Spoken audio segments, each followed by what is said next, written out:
সবুজ পাহাড়ের কোলে একটি ছোট্ট সুন্দর গ্রাম ছিল।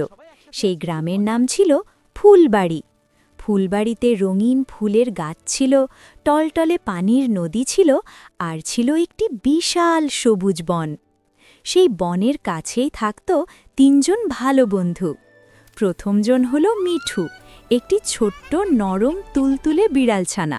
মিঠুর গায়ে ছিল সাদা আর কমলা রঙের ডোরাকাটা দাগ। তার বড় বড় নীল চোখ দুটো সব সময় কৌতূহলে চকচক করত। মিঠু ছিল খুব দুষ্টু আর চঞ্চল। সে সারাদিন লাফালাফি করত, গড়াগড়ি খেত আর সব কিছু নিয়ে খেলত। কিন্তু মিঠুর একটাই সমস্যা ছিল, সে ছিল একটু ভীতু। অন্ধকার দেখলেই সে ভয় পেয়ে যেত। দ্বিতীয় বন্ধু হল তুষার, একটি সাদা তুলোর মতো খরগোশ। তুষারের কান দুটো ছিল অনেক লম্বা, আর সে লাফ দিলে অনেক দূর পর্যন্ত চলে যেত। তুষার ছিল খুব বুদ্ধিমান, সে সব সময় বই পড়ত, নতুন কিছু শিখত। কিন্তু তুষারের সমস্যা ছিল সে অনেক সময় অনেক বেশি চিন্তা করে ফেলত। ছোট্ট একটা কাজ করতেও সে হাজারটা প্ল্যান বানাত। তৃতীয় বন্ধু হল মোটু, একটি ছোট্ট ধূসর হাতি। আসলে মোটু একটু বড়ই ছিল, কিন্তু তার মন ছিল শিশুর মতো নিষ্পাপ। মোটুর লম্বা সুর দিয়ে সে যে কোনো জিনিস তুলতে পারত। সে ছিল সবচেয়ে শক্তিশালী, কিন্তু মনে মনে সে ছিল সবচেয়ে ভালো।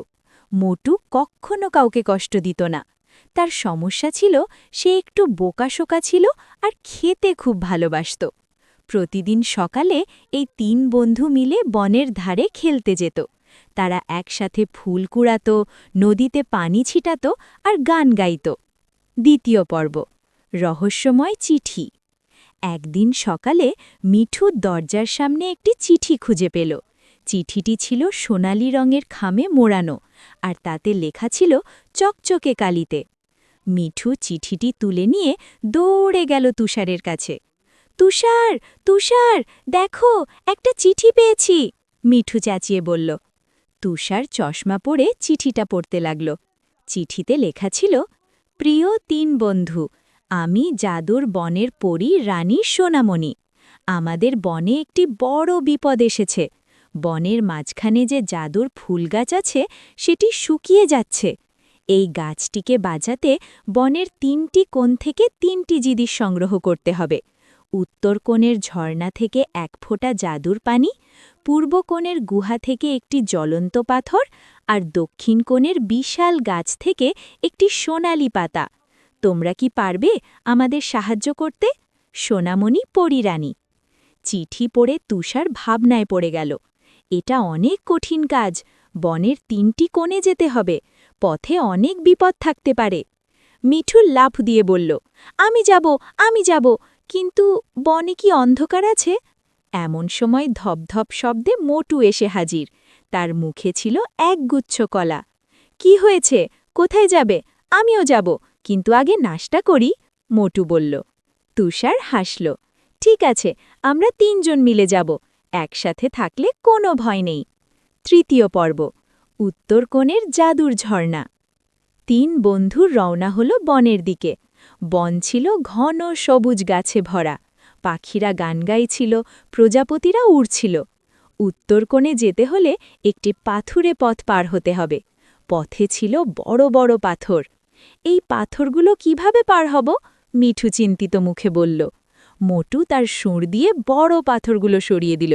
এইভাবে, আমার সুর দিয়ে কোনো কাজই কঠিন না। মিঠু আনন্দে নেচে উঠল। বাহ মোটু, তুমি তো দারুণ! পাথুরে পথ পার হয়ে তারা পৌঁছল ঝর্ণার কাছে। ঝর্ণাটি ছিল অসাধারণ সুন্দর। পানি পড়ছিল ঝরঝর করে, আর সেই পানিতে রংধনুর মতো আলো খেলছিল। কিন্তু ঝর্ণার পানি নেওয়া সহজ ছিল না।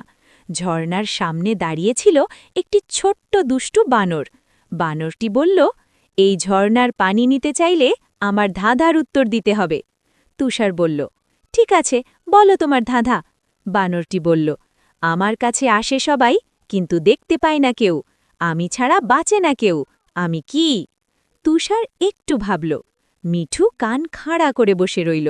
মোটু মাথা চুলকাতে চুলকাতে বলল, খাবার। তুষার হাসল। না মোটু, এটা হলো বাতাস। বাতাস ছাড়া কেউ বাঁচতে পারে না, কিন্তু বাতাসকে দেখা যায় না। বানর খুশি হয়ে গেল। একদম ঠিক, তোমরা পানি নিতে পারো। মিঠু একটি ছোট্ট বোতলে ঝর্ণার জাদুর পানি ভরে নিল। প্রথম কাজ সম্পন্ন।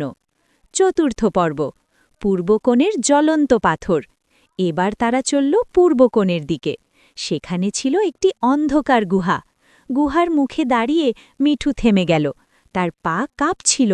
আমি আমি ভেতরে যেতে পারবো না, অনেক অন্ধকার। মিঠু ভয়ে কুঁকড়ে গেল।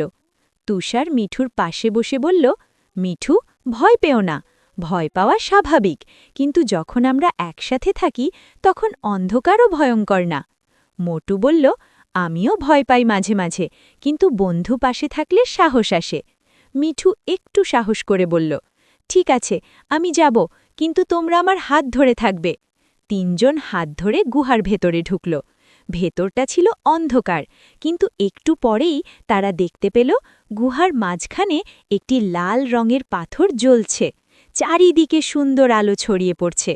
কিন্তু পাথরটির চারদিকে ঘুরছিল একটি বড় ড্র্যাগন। ড্র্যাগনটি ঘুমিয়েছিল, কিন্তু পাথরটির কাছে গেলেই সে জেগে উঠবে। তুষার ফিসফিস করে বলল, আমাকে একটা প্ল্যান করতে হবে। সে ভাবল আর বলল, মোটু, তুমি কি ড্র্যাগনকে অন্যদিকে নিয়ে যেতে পারবে? মিঠু সেই ফাঁকে পাথর তুলে নেবে।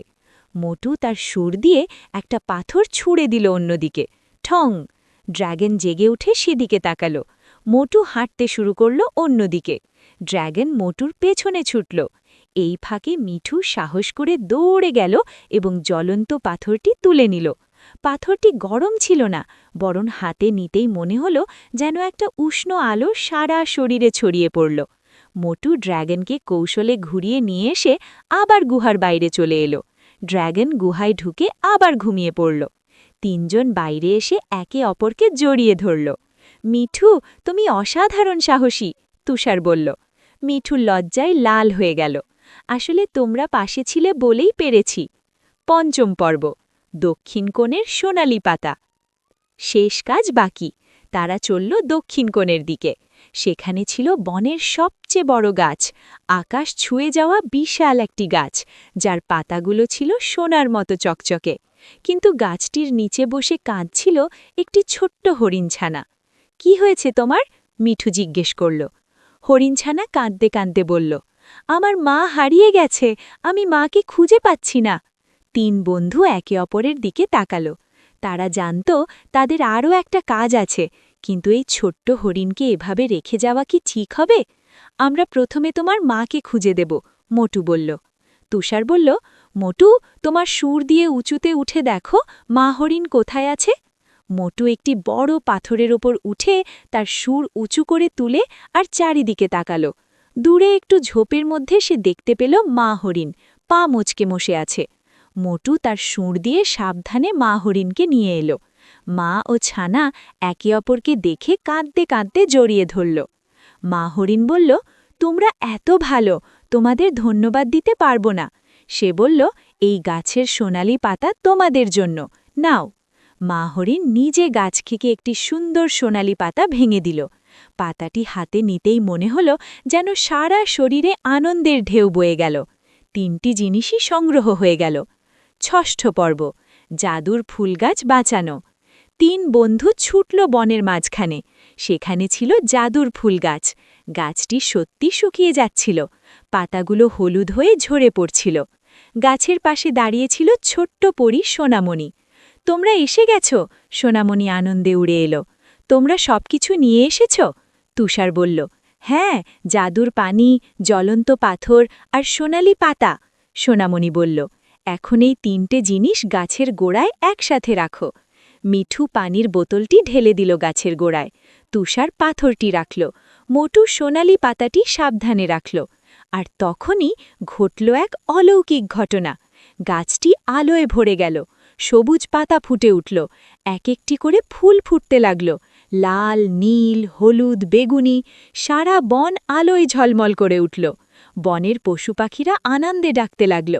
সোনামণি পরী হাসতে হাসতে বলল, তোমরা আমাদের বন বাঁচিয়ে দিলে, তোমাদের তিনজনকে আমি পুরস্কার দিতে চাই। মিঠু পেল একটি জাদুর বেল্ট, যা পরলে আর কখনো অন্ধকারে ভয় লাগবে না। তুষার পেল একটি জাদুর বই, যাতে সব প্রশ্নের উত্তর লেখা থাকে। আর মোটু পেল একটি জাদুর ঝুড়ি, যে ঝুড়িতে কখনো খাবার শেষ হয় না। মোটু ঝুড়িটি পেয়ে এতটাই খুশি হয়ে গেল যে সে লাফ দিতে গিয়ে পড়ে গেল, আর সবাই হাসতে হাসতে গড়িয়ে পড়ল। শেষ পর্ব, বাড়ি ফেরা। সন্ধে হয়ে আসছিল, আকাশে তারা ফুটছিল। 3 বন্ধু হাঁটতে হাঁটতে বাড়ির দিকে ফিরছিল। মিঠু বলল, আজকের দিনটা আমি কোনো দিন ভুলব না। তুষার বলল, আমিও না। আমি শিখলাম শুধু বুদ্ধি দিয়ে হয় না, সাহস আর বন্ধুত্বও লাগে। মোটু ঝুড়ি থেকে একটা কলা বের